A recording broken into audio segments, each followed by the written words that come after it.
this year's Pepsi North America Cup. Looking forward to that, obviously part of a huge year for those of us at Woodbine Entertainment, highlighted by not only this race, but of course later on in the year we do have the Breeders' Crown returning to this circuit for the first time since we've dubbed it as Woodbine Mohawk Park. This race, oh, go ahead, give it a clap if you want. This race obviously very important in terms of not only championship status on the racetrack, but off of it as well. You think about the field of 10 that we have assembled for Saturday night. 4 of them sired by Captain Treacherous, who won this race back in 2013. Another 3 sired by Better's Delight, who won this race in 2001. And then we have Taiga Hanover, sort of the, I'm going to say the oddball, but man, oh man, is he a cool story. Broke his maiden less than a month ago, and all of a sudden now he's going after Canada's richest harness race worth $1 million. So just a few of the side dishes, the plots, that one being by Some Beach Somewhere, of course, the winner of this race in 2008. For those of you who don't know, I am Jason Portwando. Special welcome to those of you watching online as well, really worldwide. So we say bienvenue, bienvenidos, we say benvenuto, and velkommen, depending on where you're watching from around the world. The journey started out with 80 horses. From there, 52 decided to make that final sustaining payment, which brought us to 18 horses set to battle it out for what is a showdown on a super Saturday night. All right, let's officially get this afternoon underway. And for that, we call on the CEO of Woodbine Entertainment, Mr. Jim Lawson. Jim.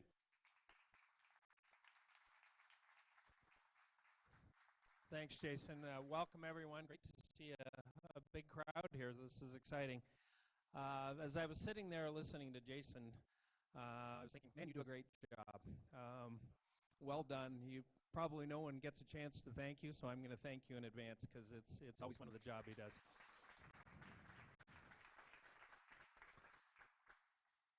You did reference the Raptors, so this is also a nice reprieve from, unless you turn on sports radio today, you're going to get about 24 hours or maybe 48 hours of Raptors talk. So it's a great chance to take a break from that and talk a little racing today and where Woodbine Entertainment is at.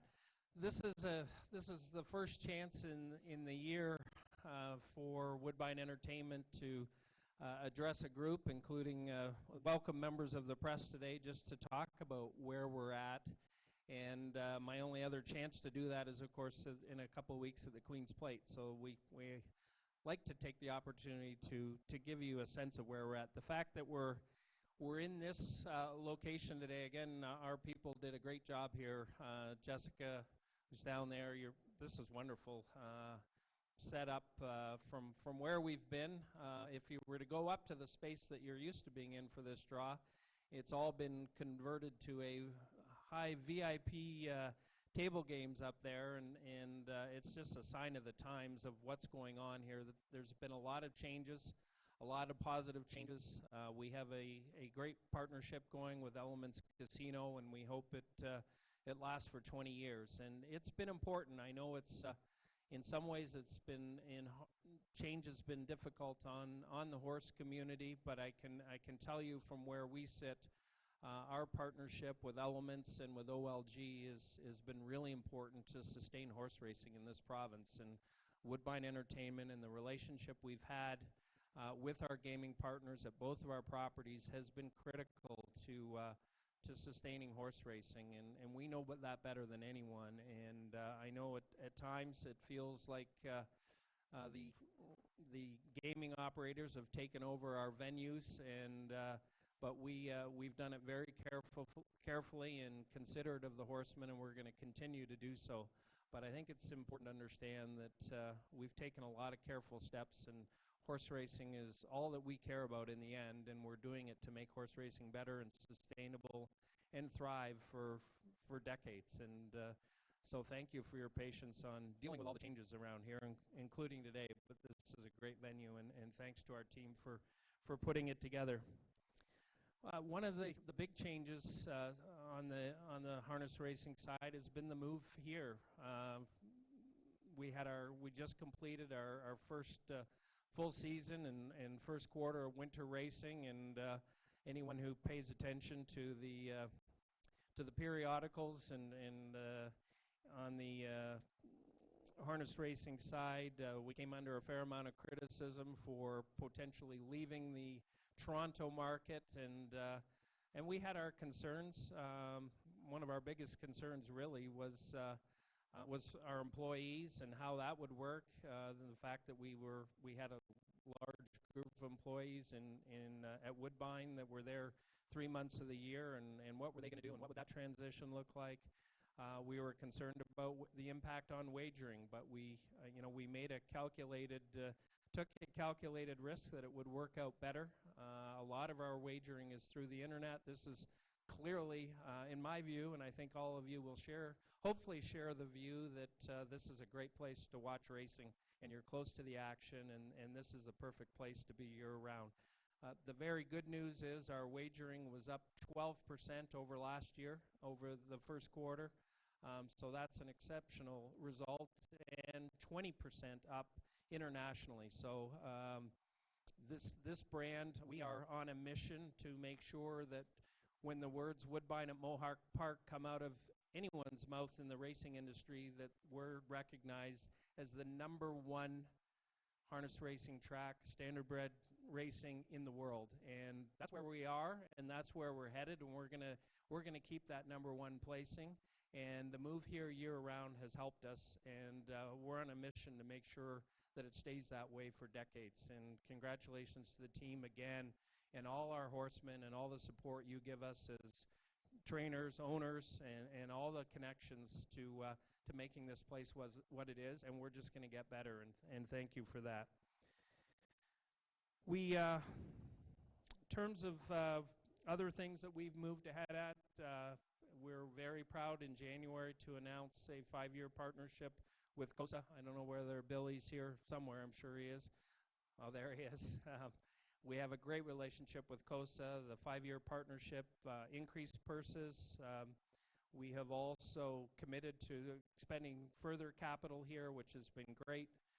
That was part of our deal with COSA. That was part of our expectation of moving here year-round, that we would invest in capital at Mohawk, and we've done so. And if you haven't seen it, there's a $6 million paddock going on that should be ready for Breeders' Crown in October, and we're excited about that. And it'll just a further step in improving the quality of life here for everyone that races here. I'm also pleased to announce today that we've extended our partnership with TSN.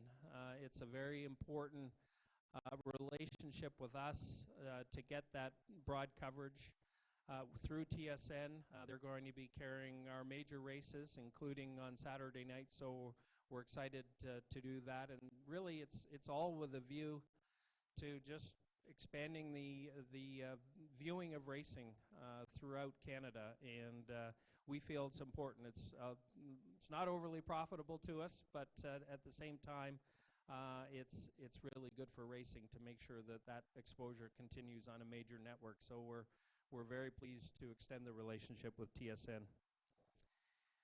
Finally, would like to thank Pepsi, Pepsi North America, for extending the partnership. We did that last year. We are now running on 19 years with Pepsi and the NA Cup, so thank you. Tiffany Tsao is here today, and she's going to be speaking shortly.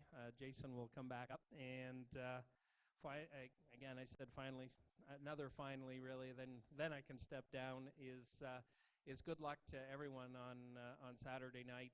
It'll be a brilliant night of racing again, and hope everyone enjoys it, and we'll see you then. Thank you.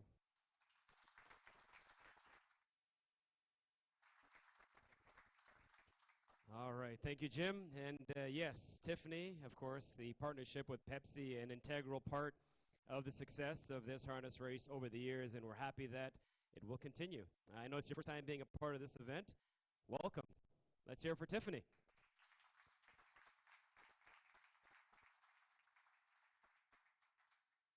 Good afternoon, everyone, and welcome to the 36th edition of the Pepsi North American Cup. My name is Tiffany, and I have the honor of managing the partnership between PepsiCo and Woodbine Entertainment Group. And first of all, I just wanted to open up this afternoon by recognizing that there is a great deal of respect for the strong and revolutionary history behind Saturday's event. Staged for the first time in 1984, Woodbine Entertainment Group has shaped this event to be one of the standards of excellence, really, in harness racing. And year over year, the Pepsi North American Cup has brought out the best competition, $1 million purse, along with the most heart-wrenching and nail-biting finishes. So we at Pepsi are once again overjoyed to be the title sponsor of the Pepsi North American Cup and to continue to be part of the history at Woodbine Entertainment. I would like to thank all the staff at Woodbine Entertainment for their commitment in making this such a world-class event year over year. And finally, on behalf of PepsiCo North America, we would like to wish the best of luck to all the teams and drivers today and on Saturday's event. Thank you. Thank you very much, Tiffany. Of course, Pepsi, the official sponsor of this year's event. I'd like to also acknowledge the official charity sponsor with us, Milton District Hospital Foundation, for being with us. Round of applause for them as well, please.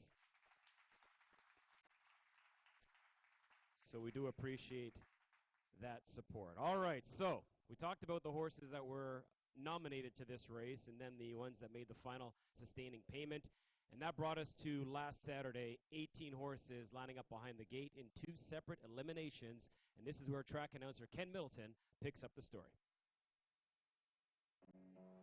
And Captain Treacherous rushes up on the far outside. Betting line will rally to scoring. Cup 33, not going to catch him. Lather Up continues to roll. This Saturday marks the 36th edition of Canada's richest harness racing event. It's the $1 million Pepsi North America Cup. On the heels of 2 hotly tested eliminations comprised of 18 hopefuls, here's a look at how just 10 of them secured the honor of drawing their positions for Saturday's iconic showdown. As the initial thrust of pacers jostled for early command in the first heat, the 1-2 favorite Captain Crunch made a break into the first turn, but did regain his stride, racing 5th into the backstretch and eventually 5th at the wire. Hurricane Emperor spun off the pylons and rushed up for top spot at the half, carrying that momentum into the stretch. There, he hovered off the rail, opening a lane for the opportunistic Better's Wish, who pulled away clear, but ultimately had to hold off an all-out late surge from De Los Cielos Deo for the score. Best in Show finished 3rd. And the rough that turning into the stretch after a 26 and 2/3 quarter. Still there is Hurricane Emperor, but he wanders off the rail. Dunn is waiting clearance here for Better's Wish, and he scoots through now. Better's Wish with that dream trip up the rail, and he's coming through at late pace. Here's Better's Wish in deep stretch, shaking loose in deep stretch by 2. Huge late rush from De Los Cielos Dale. Better's Wish wins the first Pepsi North American Cup elimination over the hard-charging De Los Cielos Dale in 1:49 and 3. In the second elimination, as Captain Victorious shot to the front from the rail and Tyga Hanover flashed early speed to take it from him, it was working on a mystery who loomed in the mix just behind them, moving almost effortlessly into top spot towards the backstretch. From there, driver Tim Tetrick simply planned the after-party on what marked his 11,000th career win. Captain Victorious finished 2nd. Stag Party was in it for 3rd, while the line came just in time for Tyga Hanover, keeping 4th from a Flame Hanover. Coming into the stretch, and it's working on a mystery, trying to seal the deal. Tyga Hanover 2nd, Stag Party 3rd outside, hangs tough. Deep stretch lead, working on a mystery, clear by a length and a half.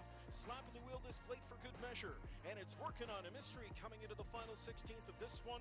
Chalk up 11,000 wins for Tetrick, and chalk up a ticket to the Pepsi North American Cup final for working on a mystery. He was solid gold in 1:49. Here are the finalists going postward on Saturday. A Flame Hanover, Best in Show, Better's Wish, Captain Crunch, Captain Victorious, De Los Cielos Deo, Hurricane Emperor, Stag Party, Tyga Hanover, and Working on a Mystery. Ladies and gentlemen, they've made it to the final. Let's see where they'll line up. It's the 36th edition of the Pepsi North America Cup.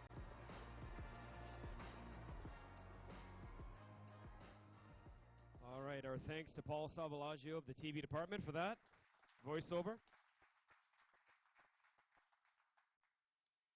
A lot of intrigue in this year's race, and it could be a special night for quite a few people, actually, because not a lot of history in terms of people that have won this race that are back in it on Saturday night.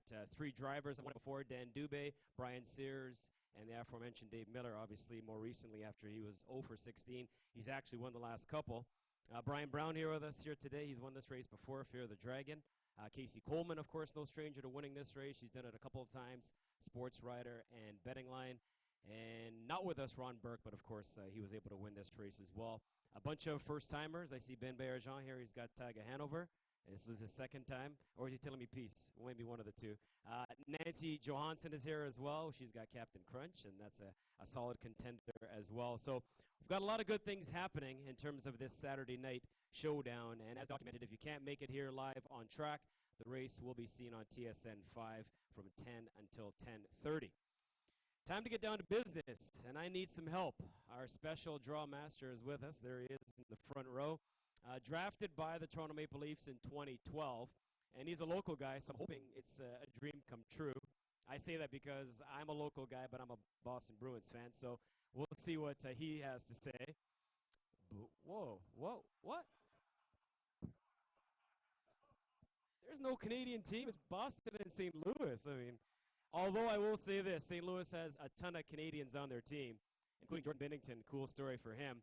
Played in Providence, and that's obviously Boston's farm team, and Jordan is a product of Richmond Hill, Ontario. So, yeah, you're right. Okay, a ton of Canadians on that St. Louis squad.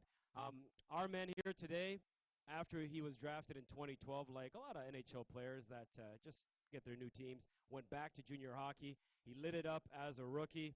He then played with some other Connor that is in Edmonton now, he's not bad himself, not as good as our Connor. But the guy who's here today had 45 goals, 83 assists, 128 points in 68 games. And then after that, he spent a couple seasons in the American Hockey League with the Marlies. And again, right off the hop, the AHL rookie scoring leader. And then he made it to big time, and he made it look easy. It's not an easy transition, as I'm sure he'll tell you. But it looked quite easy with 20 goals and 16 assists in his first campaign with the Toronto Maple Leafs. And speak of durability, 3 years in the bigs, all 3 seasons he hasn't missed a game. So that's really a credit to you, all 82 in the bag. For a guy who's going to join us right now, we say good afternoon to Connor Brown. Come on down. Very nice to meet you. Thanks for being here. First of all, did you watch any of the game last night? No, I'm What? Oh, the Raps game. The Raps game. No, I always thought you were talking St. Louis, Boston. I haven't been watching the Boston. I can't watch them right now. But I was at the game actually. A bunch of the Leaf guys had a box, so that was a bit of a heartbreaking one. It looked like they were going to get it done. So I guess you're cheering for St. Louis. I am, yeah, for sure. I mostly don't want Boston to win. This is not starting off well. You realize this, right? We're just getting to know one another, and I don't know if there's going to be a second date. But anyways, you have some sort of background in horse racing because I was doing a little bit of research. Nicknames in the room for you include American Pharaoh and California Chrome. You got to explain. Yeah, well, in the locker room, if a guy does a lot of work or works hard, you call him a horse. And so I think when I was playing with the Marlies, Rich Clune, who's on the team still, used to call me, whatever horse name you can think of. So that's how I got those nicknames. But there is a really cool story. I know you didn't want to go this late in the draft. I get it, but hey, at least you're there, right? And you're making up for lost time, so to speak. Drafted 156th, but those numbers actually are kind of cool for you. Explain to the rest of the people here why. Yeah, well, my grandpa grew up on 156 Markland, which is in Etobicoke, and then, those were his lucky numbers growing up, and he used to go to the racetracks in box 156, and then on draft day, I remember looking down the draft board and knew I was going to go late, and saw the Leafs had the 156th pick, and it was just meant to be. It was. You ever play Markland Wood, by the way? Markland Woods Golf Course? I'm a member. Oh. Hey, now we're talking. Okay, you're back in the good books. I like that track. So you're back in the good books. So from Etobicoke, was it indeed a childhood dream? Did you grow up watching the Leafs and cheering for them? Yeah, absolutely. Yeah, I grew up idolizing like Matt Sundin and Darcy Tucker. So to play for Toronto has been a dream come true, no question asked. You played with that other Connor we talked about in Erie, who, as I said, turned out to be okay. What was it like? Because obviously you guys lit it up together. Yeah, he's a special player, obviously, just one of a kind individual, and I played with him when he was 15 years old, and in Erie, and he was just even then how hard he worked day in day out. He's guys like that don't come around very often, so I was really lucky to not only play with him, play on his line for a couple of years. I don't want to ask you this, but I'm kind of contractually obligated to do so. You played in Erie, and I saw a stat, and I thought it couldn't possibly be correct. You were a minus 72? Yeah. Is that even possible? Well, I saw your notes there, and I was like, what? This guy's going to bring up the minus 72 season? Well, you're a St. Louis fan, so hey, game on. Yeah. My rookie year, I think we had 8 wins in Erie, and playing 25 minutes a night, I would racked up a lot of minuses. So a couple years later, I was plus 45, though. Never got back to even. There we go. All right, so it works out well.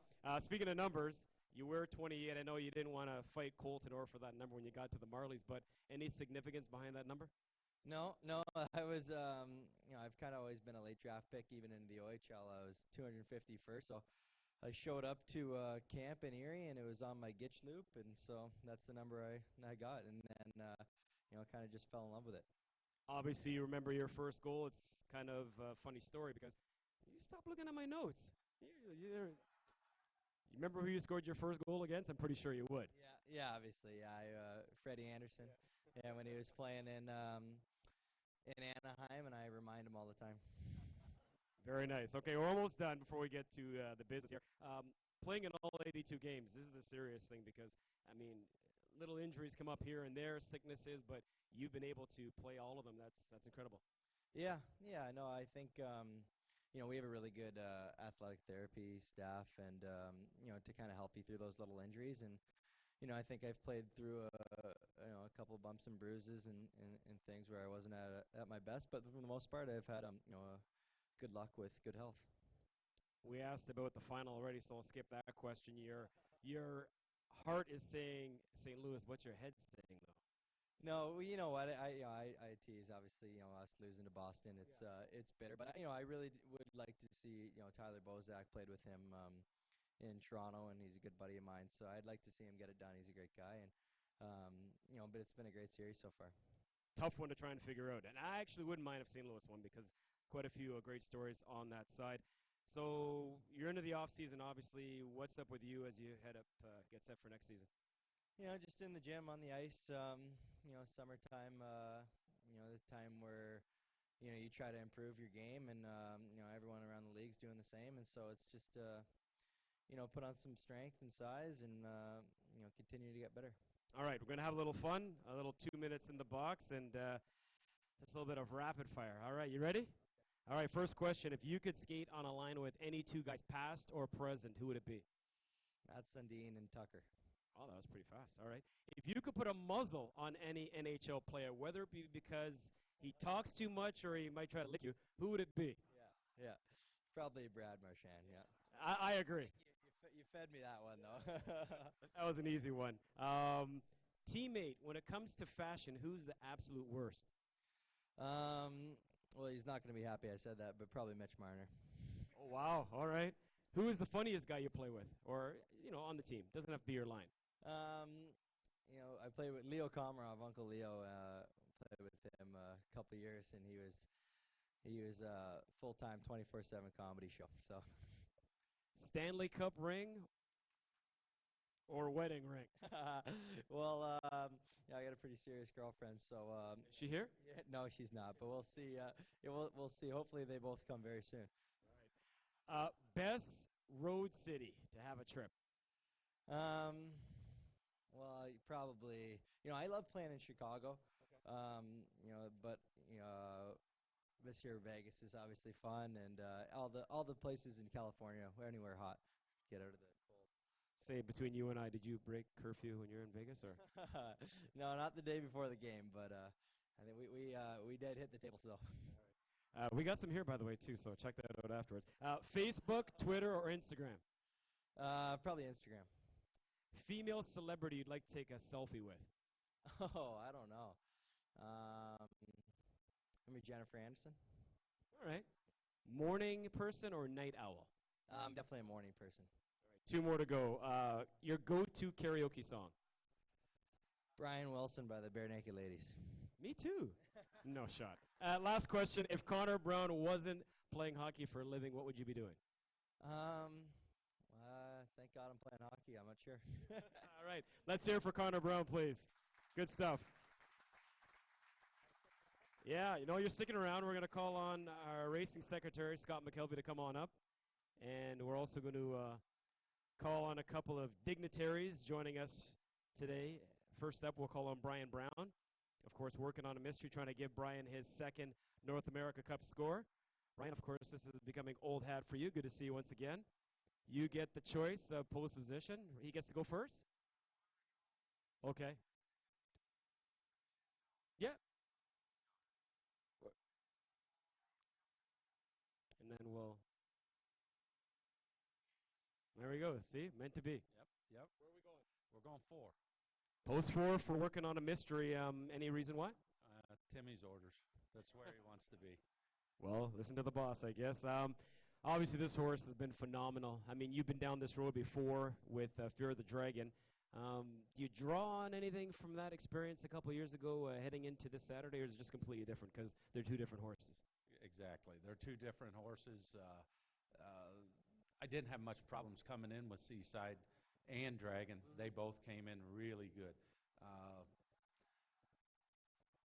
Mystery didn't scope as good after his race this week, so he's actually in Lexington right now going through the hyperbaric chamber. So technically, he's supposed to be much better when he comes back this week than he was last week. Wow. Kind of scary for the rest of the field. At what point did you realize that you had a good one on your hands with this guy? Well, it took a while because he hurt himself in the stall last year. He stuck his foot through the stall gate, and it got infected, and he took quite a while. And some people, you know, the vet, the blacksmith told us this horse probably wasn't racing last year. His groom, Ashley Dallas, never gave up. She kept working on him, soaking, poulticing, putting him on a shake play, just never quit. And the blacksmith did a good job getting him back to the races. And after the second shoeing in about a month and a half, the horse just completely turned around. And his first start was great. He paced like 52 and a piece in a maiden. And his third start, he wins in 50 and a piece on a half. So we knew right away, but it did take a little while to get to that point. Yeah, he certainly can travel and get it done. I do believe wins at 5 different racetracks, if I'm not mistaken. So best of luck on Saturday. Thanks for being here. Thank you. I appreciate it. All right, Brian Brown, trainer of Working on a Mystery. Chantel Mitchell, assistant trainer with Better's Wish.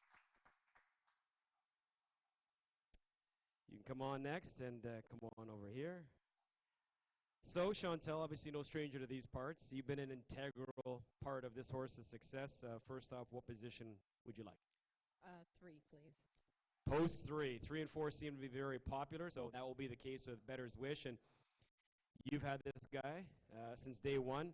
Funny story, I got to call his first ever victory, so it'd be kind of cool if he went on to be a Pepsi North America Cup champion. Just talk about the development of this horse, because like I said, he began his career here, and then we know he's been back and forth in terms of this side of the 49th and the other. Well, after he qualified, Chris Ryder qualified him. He sent him up here because he was Ontario sired. And we started him in an overnight where you called the race. And then after that, he never disappointed. Every week he raced in OSS in the gold. He raced in the Battle of Waterloo, and he was always right there. Always just as consistent can be, and he's just a nice little horse. Able to win the Art Rooney and then prove that was no fluke. Comes up here, wins his elimination in a personal best time. How is he coming into this race? I mean, that elimination obviously looked like he's in great shape. He's coming into it as best as he can. He's in the best shape that he's ever been. He's feeling great, and he's confident. Talk about the partnership with Dexter Dunn. I mean, he's a guy that recently won a big race here, Confederation Cup with Dunwell. He's never driven in this race before, but it seems like he gets along really well with him. Dexter does a great job. He seems to get a lot out of a horse, and I think they get along really well. Best of luck. Appreciate you doing this. I know these aren't, something you like to do, but you're up here, and go get him on Saturday. Thank Thank you very much. All right, assistant trainer Chantel Mitchell with Better's Wish, trainer Brian Brown with, of course, working on a mystery. All right, so we got Team McKelvey up here, Scott and Mark assisting with the draw, and we've got, of course, Connor Brown will as well help us out. And we'll assemble the rest of the field, obviously posts 3 and 4 out of the mix. We still have a bunch of others, now 8 of them in total. A reminder, after the draw, you're all welcome to join us upstairs in the dining room for a nice lunch, courtesy of our culinary staff here at Woodbine Entertainment.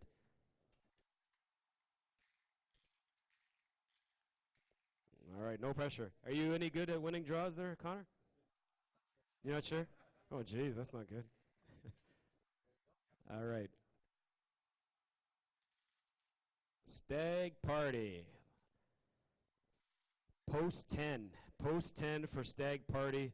Our reigning 2-year-old champion of the year, the Metro winner, third in his elimination. Of course, Casey Coleman won this race twice, as talked about. So too as driver Brian Sears. Up next, Best in Show. Lucky number 7, Best in Show. Third beaten 2 lengths in his elimination. Bob McClure is going to drive. He's the youngest teamster in the field this year. This is his first ever NA Cup drive for Bob McClure.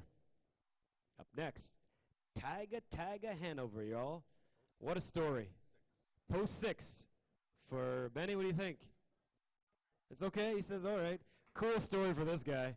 I mean, Sylvain's 5th drive and 2nd for Ben Bayerjean as a trainer. And man, oh man, how cool would it be a horse that broke his maiden basically a month ago to win that race?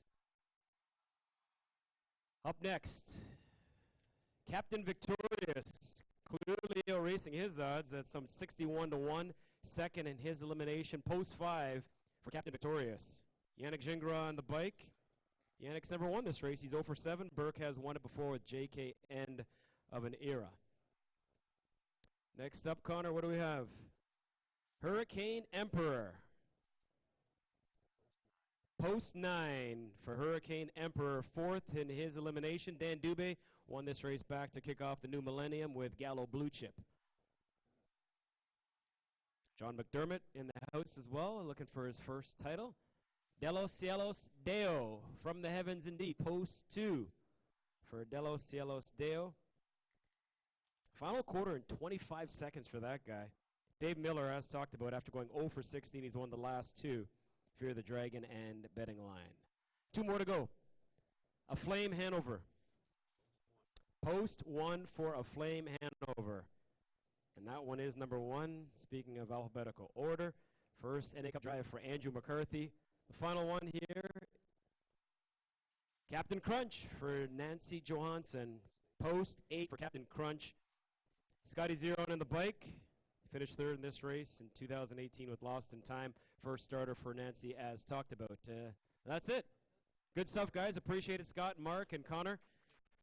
There is a look at your field of 10 sophomore pacers chasing that $1 million North America Cup. Again, you can catch the race live. Don Lupel and I will co-host from 10 until 10:30. Chad Rosema is well part of that broadcast, and we are all set. You guys need anything else in terms of pictures live or pictures? Yeah, okay. So we'll get a photo op with Connor Brown. The rest of you, appreciate you being here. Thank you as well for joining us online. Saturday night, once again, we have all kinds of festivities, 15 races, rich finals, not just the Pepsi North America Cup. We have the finals of the Fan Hanover, as well as the Roses Are Red, the Armborough Flight, the Good Times. All stakes, pick 4, $100,000 guaranteed pick 4. Be here if you can. The weather should oblige. And thank you once again for coming out. Stay with us. Of course, we've got lunch upstairs. Thank you.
All right, just a quick update on the odds. Our racing secretary, Scott McKelvey, has just made the odds for Saturday's race. The 1, Aflame Hanover, is at 20-1. The 2, De Los Cielos Deo, 9-2. 3, Better's Wish, 7-2. 4, Working on a Mystery, the race favorite, at 2-1. 5, Captain Victorious, 15-1. The 6, Taiga Hanover, 12-1. 7, Best in Show, 15-1.